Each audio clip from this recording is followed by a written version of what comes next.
This is the Good Government Podcast with Aaron Slutkin and Michael Hoffpauir.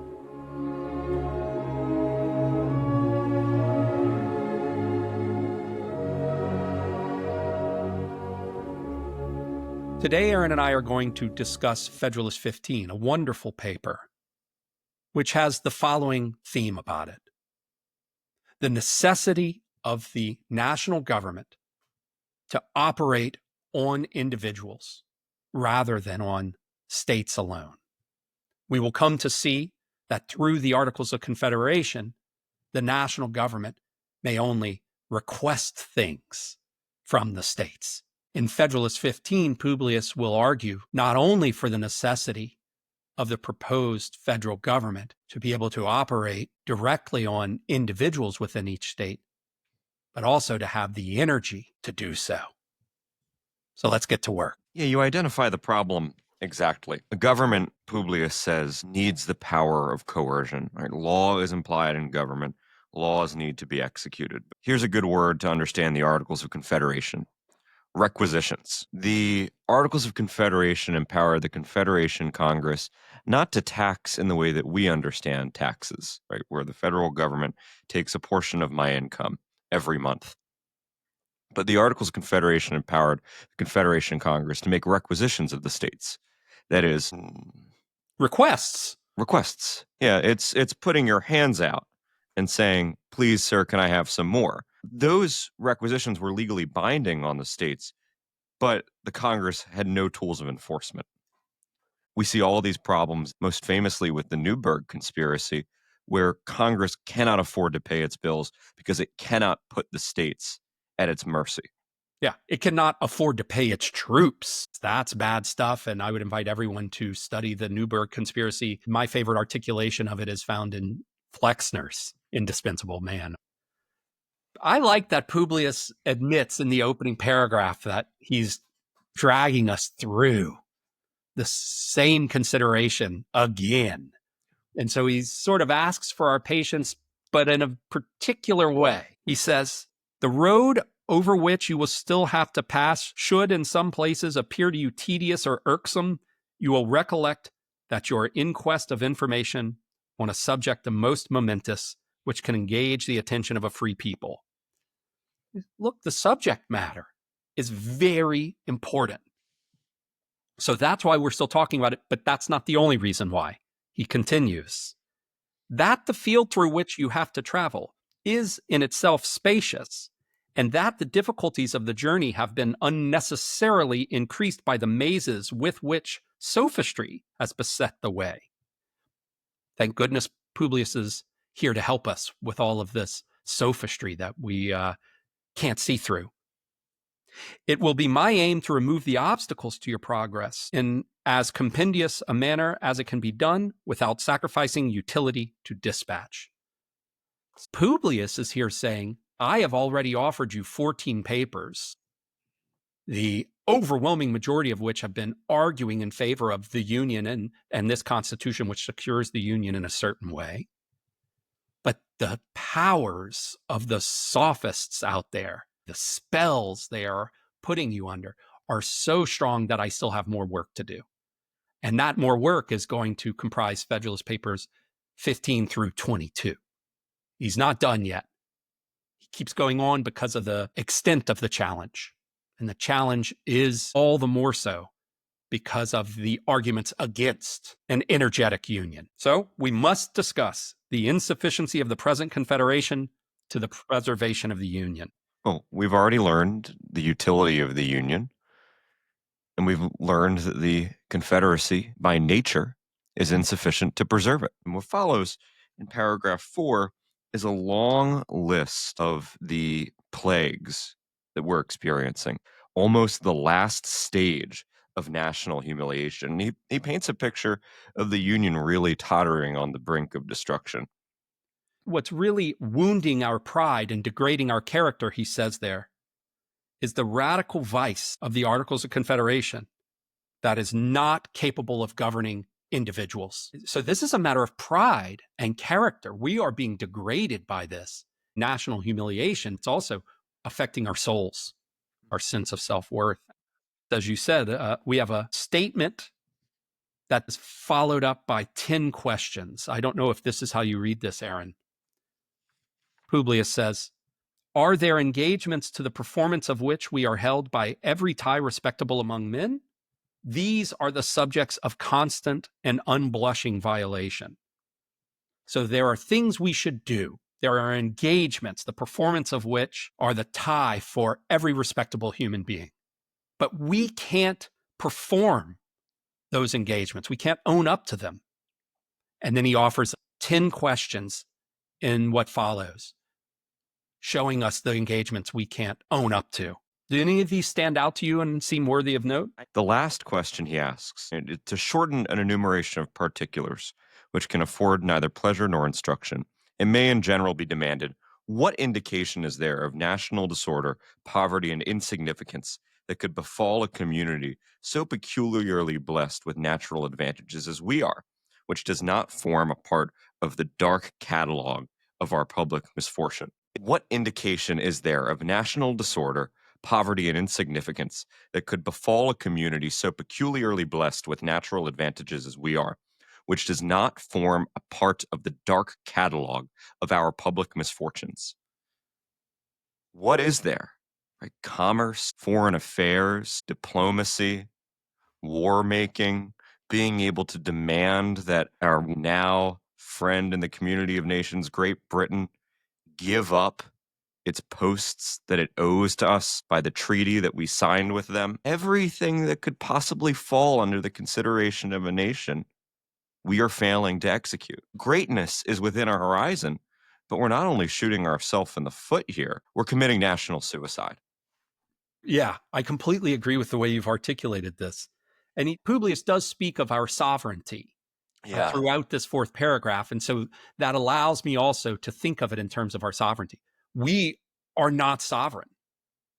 We are subject to all of these outside forces, and we can't even protest against them, let alone actually deal with them in the way that's befitting a human being of character and pride, a nation of character and pride. We can't even protest against it. He uses the language of remonstration throughout here. That's why I'm saying that. We're in a pitiable condition. Publius speaks of it here as a melancholy situation. We should be worried. This is a crisis. It's unsustainable. And the facts on the ground show you that you know this and believe this. This is why Publius can speak of the understandings and feelings of all classes of men in the third paragraph. People understand that there are material imperfections in our national system. All of them have this sense of wounded pride, sense of humiliation. Publius is definitely reminding us of our hatred of indignity, a fact that we are human beings of dignity, because not only are we Americans, but because we're human beings. As human beings, we are sovereign. And yet we can't even maintain our sovereignty because of the poor institutions we've made. They were good for their time. They were made under the stress of necessity and war, but we need something new. What a melancholy situation, but we can get out of it. Right. We're going to see Publius make an argument that the states need to cede their sovereignty to the national government. And you can read it and think in American history that lots of great thinkers have held that the states are in some way sovereign. So when you read 15, coming from that perspective, it can be truly jarring. But when we think about rhetorically, that the 14 papers prior to 15 have been making the case for the Union, have been trying to give us the opinion that the Union is indispensable to our safety and our political prosperity, right? The reason we're still talking about the Union is because, okay, we've admitted the Union is essential, and now Publius is going to tell us exactly what is needed to save it, right? Which is to give up the sovereignty of the states and to actually confer on the national government the power that national governments require. That's a great point you make. He's now convinced us of the necessity of this sort of union and is prepared, therefore, to show us what we have to give up. But in giving up, also, we gain. Mm-hmm. And what we have to give up is this notion of imperium in imperio, of an empire within an empire. This was a concern that the Americans had and were wrestling with in their attempt to separate from Great Britain, as America was attempting to be sovereign inside of a sovereignty. So an empire within an empire.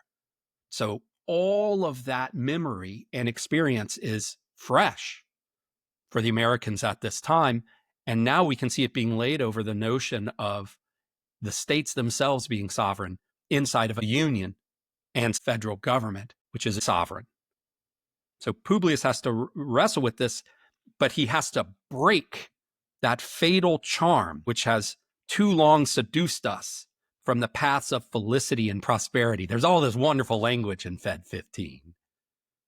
And it seems that that fatal charm is something along the following lines: that the national system as we know it is fine and good, that a national system need not have energy, and that we can have an imperium in imperio, an empire in an empire. So let's pay attention to the fifth paragraph. Yours fellow countrymen, he's going to try and speak to the motives that drive enlightened people. And he calls on all of us to make a firm stand for our safety, our tranquility, our dignity, and our reputation. That firm stand requires seeing what follows in the sequel here. Energy is said twice in paragraph 6 of Federalist 15. We only, as far as I know, have two other occasions on which energy is stated in the Federalist Papers prior to Fed 15.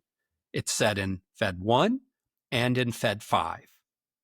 But now we see you must have energy in the Union. And that component, energy, is essential to good government. And that energy means that the national government can operate directly on the individuals within the state and is not limited to mere requisitions upon the states, as Aaron was saying earlier. Yeah, it's worth noting energy appears twice in this paper. The word Republican does not. The word free does. He's telling us before you have a Republican regime, a monarchical regime, you need to have energy, right? There's a tension, of course, between energy and liberty. You have to find the right balance between that tension, but you cannot have liberty without energy. Can you explain that to me? Sure. We've heard the case in the first 14 papers that energy is necessary for the security of our liberty, right? So we need energy to have liberty, but energy is necessary first. And all these degradations of our national character, all of these examples of America failing to live up to its obligations and of the rending of the Union that is already happening right now and will drop us into the abyss of anarchy. Look in paragraph 11. We must extend the authority of the Union to the persons of the citizens, the only proper objects of government. Publius is imagining a national government that will be able to coerce its citizens. Right? Now, when we talk about coercion, we might think that that's antithetical to liberty. And Publius is saying the anti-federalists, or us, if we hold that opinion, misunderstand liberty. You need energy to have liberty, because if the national government cannot execute the laws, and that's where paragraph number 7 comes in, then you have anarchy. You may not have it today, but you'll have it eventually. What Publius has to do to spell this out to us is attack the notion of an empire within an empire. Attack the notion, I'll say it very plainly, of state sovereignty, wholly and completely. So Yeah, this is that's really, that you have to understand that, right? The states may be able to provide a double security for your liberty, as Publius says in number 10, but there is no notion of dual sovereignty here. Yeah, that's right. Publius speaks of those who want to maintain that dual sovereignty as having a, quote, blind devotion to the, quote, political monster of an imperium in imperio. Blind devotion, that's not good. That means it's unreflective. Monsters, I don't like those. And what's fun about the word monster, we always have to keep in mind, is a monster means an unnatural amalgam of parts. So you're putting things together that don't naturally go together. And then now I would ask you to rely on your understanding of a monster as something grotesque with green skin and yellow eyes. Just look at all the language in Mary Shelley's Frankenstein of once Dr. Frankenstein starts describing his creature. At first it seems beautiful, and then once it starts to come to life and he realizes what he's created. All of the features are unnatural and disgusting. So this monster then is going to tear us apart in the sense that you keep saying, Aaron, anarchy. So the fundamental errors, mischiefs, etc., from which we suffer are in the very structure of the building, the Articles of Confederation, that is, and they cannot be amended otherwise than by an alteration in the very elements and main pillars of the fabric.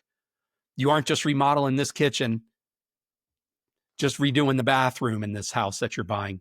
This is a teardown. We have a lot of work to do to correct this blind devotion. The great and radical vice in the construction of the Articles of Confederation is the fact that the national government can only operate on the states and cannot operate on the individuals.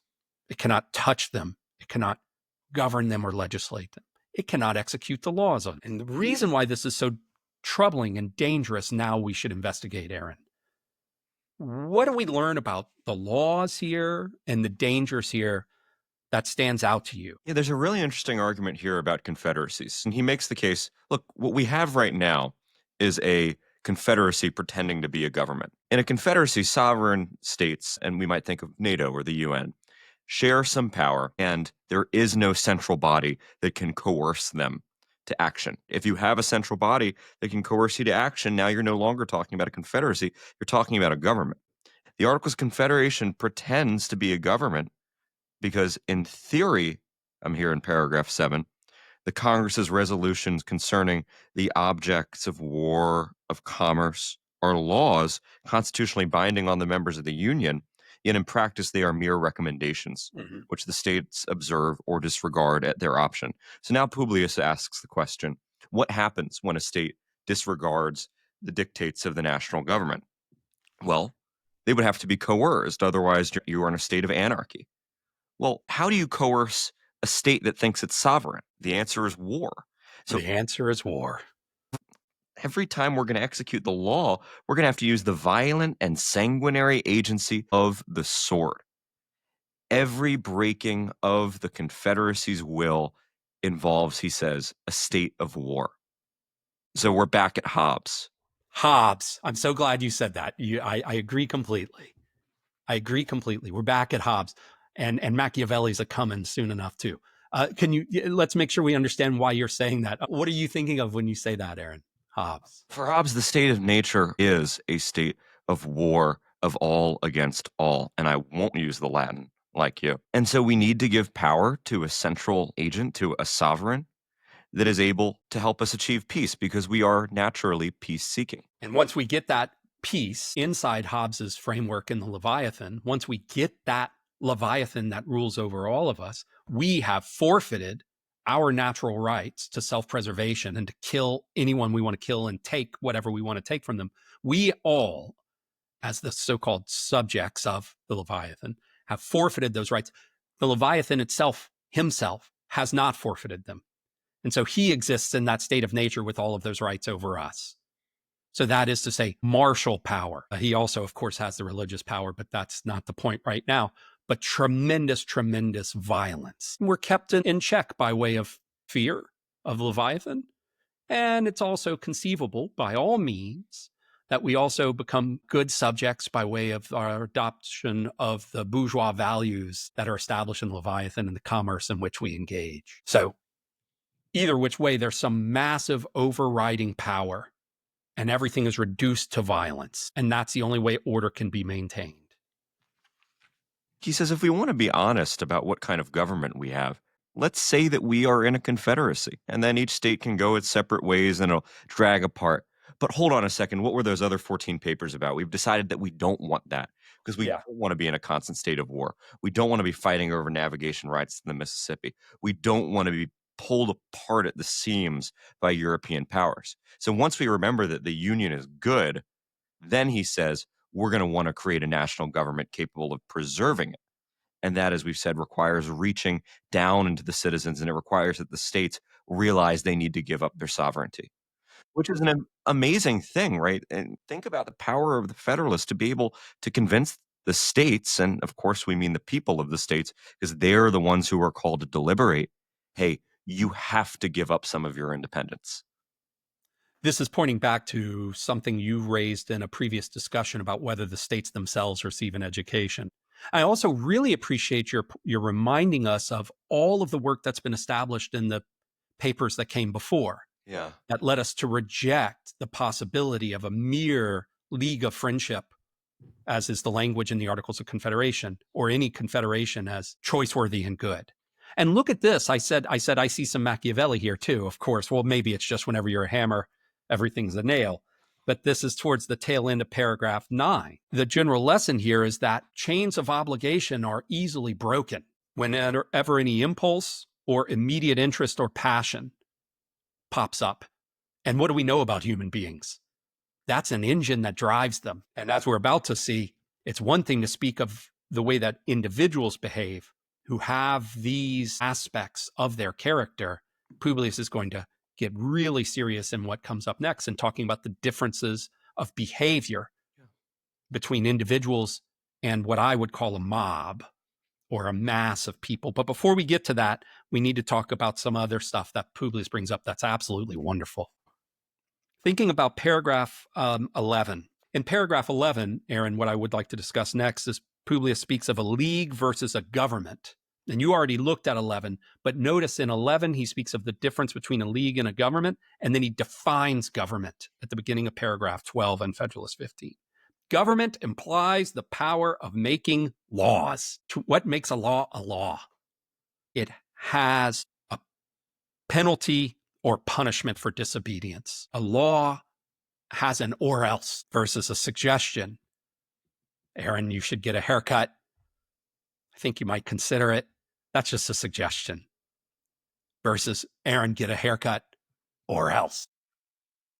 It is essential to the idea of a law, Publius says, that it be attended with a sanction, or in other words, a penalty or punishment for disobedience. If there be no penalty annexed to disobedience, the resolutions or commands which pretend to be laws will in fact amount to nothing more than advice or recommendation. Now, how is it that you enforce your laws? Courts and ministers of justice on one hand, military force on the other hand. You have the coercion of the magistracy or the coercion of arms. We like to have the courts and ministers of justice because they can operate on individuals. So sentences always need the sword to be carried out.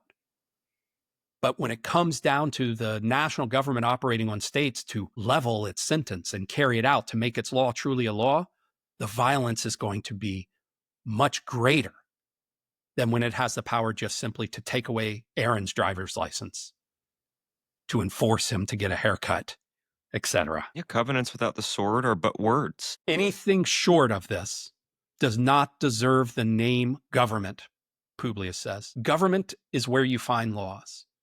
And laws are where you find the ability to compel, legitimated through the law. It's a general statement.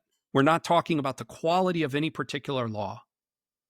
This is just a general statement about the very nature of law, no matter if it be in North Korea or if it be your favorite law in America or in Britain or wherever. And we have to remember here, and he will remind us later, that Publius is not only a Republican founder, but also a kind of revolutionary statesman. So there are principles of justice that exist. So we wouldn't be satisfied. We don't think Publius would be satisfied with any kind of government, any kind of regime, no matter how despotic. But to be able to build a free government, you do have to have recourse to force. That's what we get because of this theory of human nature that begins in paragraph number 13. Mm-hmm. He asks us another question. Why has government been instituted at all? Because, Mike, as you've been suggesting, the passions of men will not conform to the dictates of reason and justice without constraint. Has it been found that bodies of men act with more rectitude or greater disinterestedness than individuals? The contrary of this has been inferred by all accurate observers of the conduct of mankind, and the inference is founded upon obvious reasons. So it's not only the case that the government needs to restrain the passions of individual men, but of bodies of men. And what bodies of men is he talking about here? The states. wrestled with this in Fed 10 when we were defining faction and working through faction. There we were concerned with a couple of people up to a bunch of people coming together. And now that's what a state could be seen as. This is wonderful too, because the passions of men will not conform to the dictates of reason and justice without constraint. Well, you, Aaron, might say, well, mine will. I'm a reasonable person. I'm reasonable and I'm just. My passions are held in check. Any thoughtful person who has learned from that great teacher experience would say, well, that's great about you, but what about the person next to you? And again, what about you on your worst day? Because I don't build government for you on your best day, and I don't build government for angels. I build government for human beings. And not only just for human beings, but for human beings whenever they're distracted drivers, whenever they're having a bad day, whenever it comes to any conflict between their private concerns and what the common good would demand of them. The love of one's own, don't forget about that from Fed 10. Publius has attempted to channel it, as we saw, towards the public, towards America and the new Constitution in Federalist 14. But don't forget about it. He's never going to just rest on his laurels as if he succeeded. So the passions will not conform to the dictates of reason and justice. Publius says if you find that insulting or belittling or demeaning, just maybe add this word, every single time, every single day. And maybe you can live with it a little bit easier if this is too pessimistic for you. But again, this is why we build government. And this is also the whole time, what have we been talking about when we've admitted that law has to be backed by the sword? But this very fact that when it comes down to it, on our worst days, we're 2-year-olds. And our favorite word is no.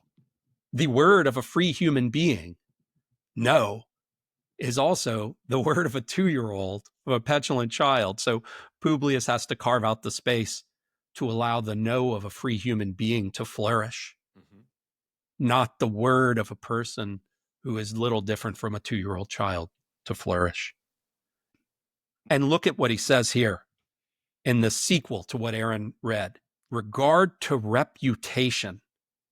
So it's one thing for the way that I behave right now as an individual, especially if I know Santa Claus is watching. It's also another thing, the way I behave when I'm in a group of people. And I always encourage students when I have this conversation with them to think about the way they behave when they're at a show. Like when you're just in your car rocking out quietly, that's one thing, but think about the way that you'll behave at a show and you're in a mob of people on the floor and the music is carrying you away and the energy of the people is carrying you away. You are not yourself in the way if you're just one person standing out there for all to see. You could use a football game, you could use sports for this, you could use anything, but just think of the way that you get carried away. And this shows the importance of passions, and it shows the way that groups tend to magnify individuals' passions. I'll be much more inclined to throw a steel trash can through a storefront window if I'm in a big mob than I would if I'm alone. I've never done that. I'm just using it as an example. I hope you understand what I'm trying to say. And that's why Publius says here, regard to reputation has a less active influence when the infamy of a bad action is to be divided among a number than when it is to fall singly upon a one. So a great control or limiting factor in human behavior is not merely our love of justice and our reason. It's that thing Locke spends so much time on and question concerning human understanding. Reputation is a tremendous power in our lives that makes us act in a certain way. We care about what other people think about us, for better or for worse, no matter their qualities. We do. You'd be lying if you said you didn't. That can be salutary, that regard for reputation. Well, so imagine what happens when that regard for reputation dwindles to some extent in proportion to the number of people you find yourselves around as you start to form something that looks like a mob.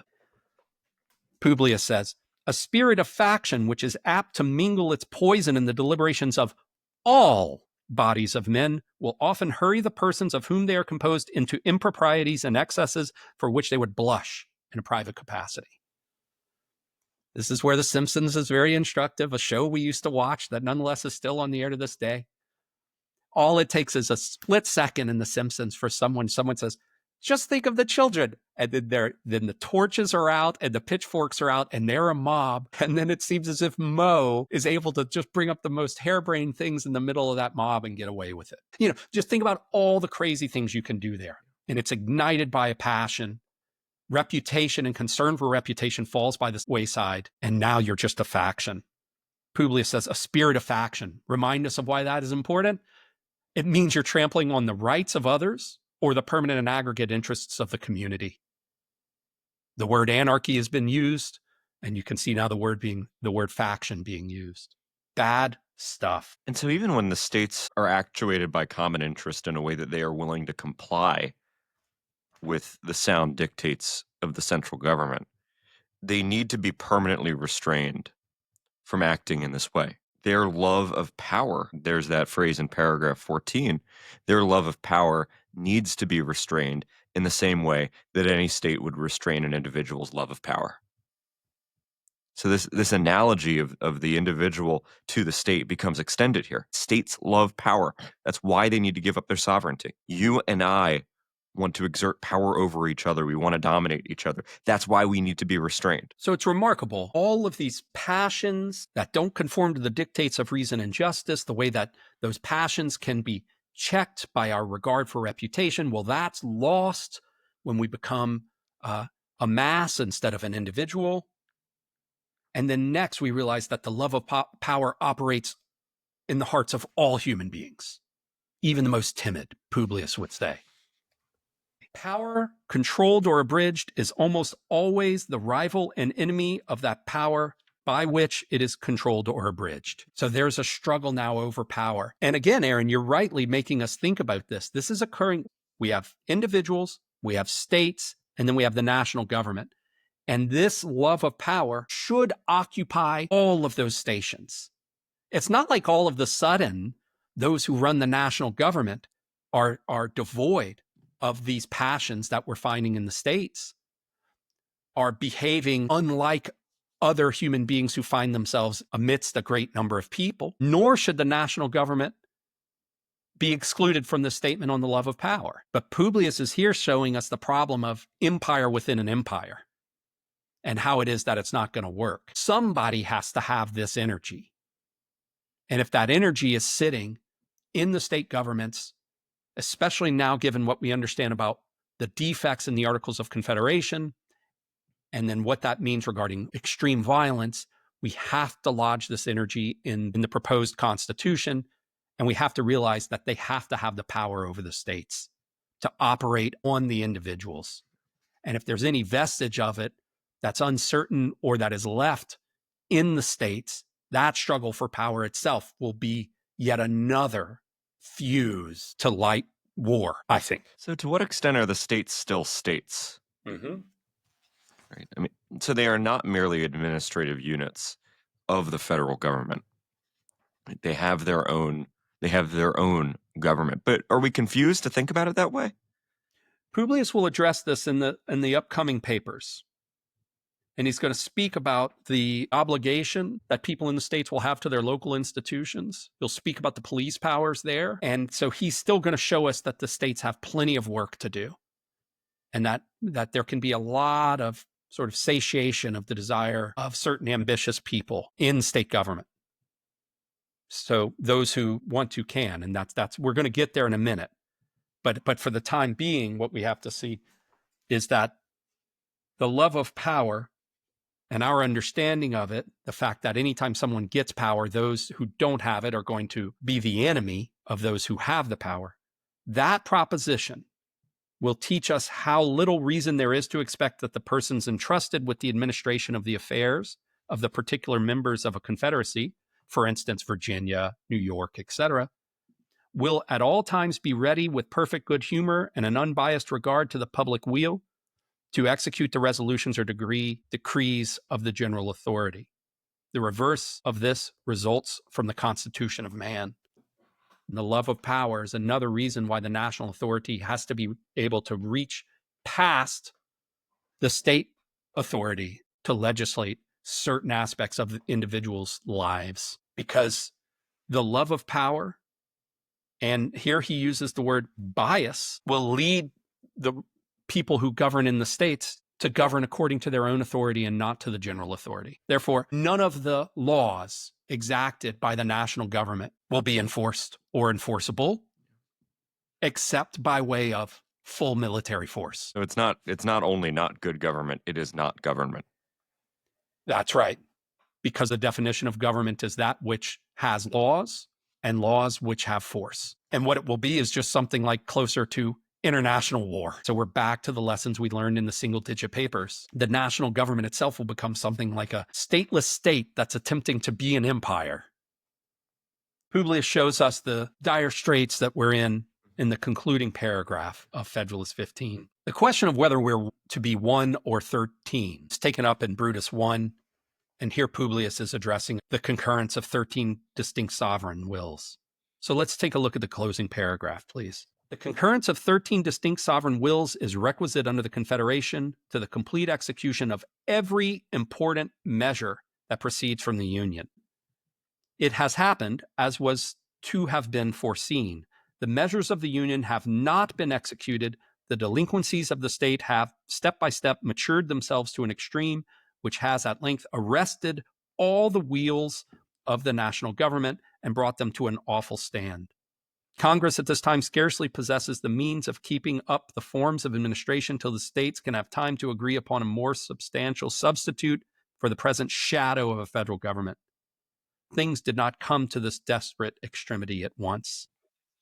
We have to keep in mind here, any law that's to come out of the Articles of Confederation, which is, again, toothless, it's merely a suggestion or a requisition. 9 out of 13 states must vote for any law to come into being out of the Articles of Confederation, each state having 1 vote. In order to amend the Articles of Confederation, 100% majority, 13 out of 13 states. Now, one of the things we know from the United States Constitution, Article 5, is it's still a very high bar.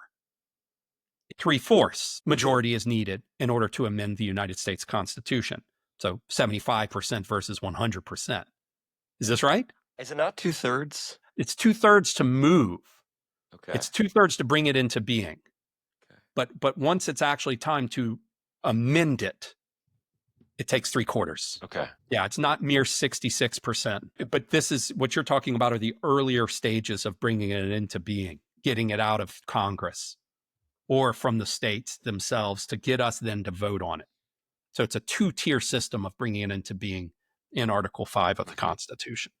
I'm pretty sure I'm right. You are right. Count it, dude. And then there's some lovely logic here at the tail end of Federalist 16. It, of course, reminds me of Abraham Lincoln's letter to Conkling. Why should we do more in proportion than those who embarked with us in the same political voyage? Why should we consent to bear more than our proper share of the common burden? Lincoln offers a similar piece of logic for allowing newly freed human beings who were formerly enslaved into the military. Mm-hmm. They, like all human beings, want a return on their investment. It's a human quality. Lincoln appeals to it there. Publius is appealing to it here. This is just part of human nature. And right now, our government doesn't take human nature into account or makes bad assumptions about human nature. These were suggestions which human selfishness could not withstand, Publius says. Each state yielding to the persuasive voice of immediate interest or convenience has successively withdrawn its support till the frail and tottering edifice seems ready to fall upon our heads, apt to crush us beneath its ruins. So states are but men. This was my answer to you when you first raised this question of whether Publius is educating the states. And I said, well, he's educating the human beings who are occupants of those states, was my answer I offered you then. And again, this is what we have to understand. The city is man writ large, and the states are comprised of men. Now, human beings behave differently as individuals than they do as members of a collective. What's really troubling, we have to see, is that if man is by nature a political animal, that means man is by nature also in a collective or of a collective. And yet that status degrades human beings away from they're most human, which at its height would be acting according to reason, and somewhere in its middle or in its belly, at least acting out of a concern for reputation, which if you're around a decent sort of people is okay enough. I'm not going to start talking about the limits of shame and so forth, but at least let me make that point here. And so Fed 15 is a wonderful paper. Let's just look at the overarching theme and let's look at some of the key players in this theme. The weakness of the Articles of Confederation regarding the Union stems from the inability of the national government to operate directly on individuals and its structural necessity of operating on the states. The reason why that's a problem is because it can only request from the states. And Publius turns to an investigation of particular things to help us understand why this is such a problem. The nature of human beings as not always reasonable and just, but fueled by passion. The regard to reputation, but how easily that can be lost whenever we're in a collective.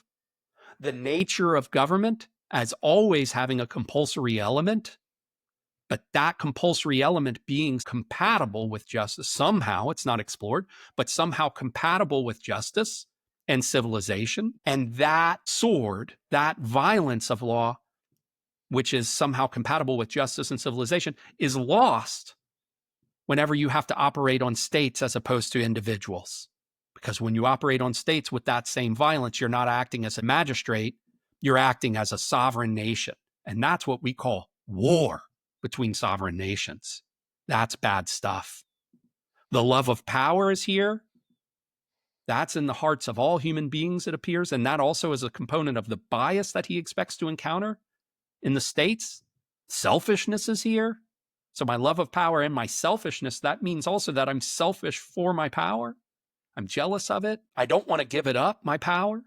I want more of it, in fact. Energy is therefore needed. As I said, energy is stated twice in paragraph 6. Energy is needed to act according to the powers vested in the Constitution of the United States, which has as one of its foremost objects forming a more perfect union.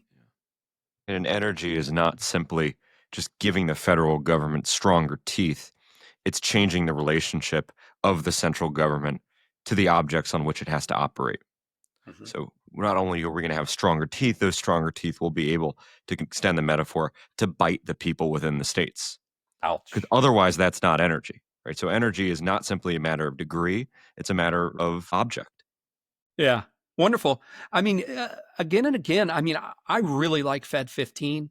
It's quite theoretical. We're contemplating the nature of law. He's playing on our desire not to make war against each other.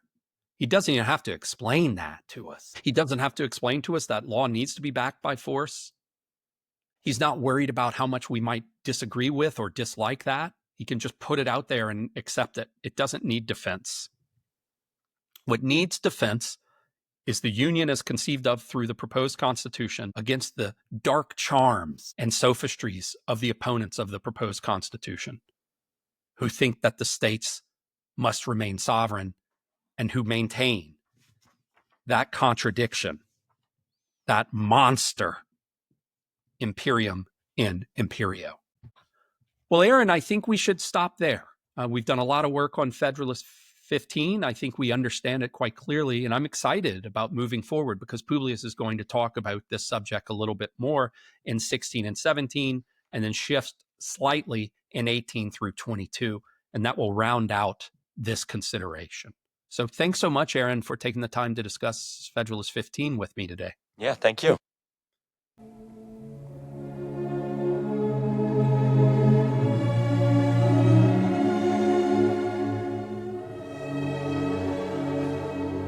This has been the Good Government Podcast with Aaron Slutkin and Michael Hoffpauir.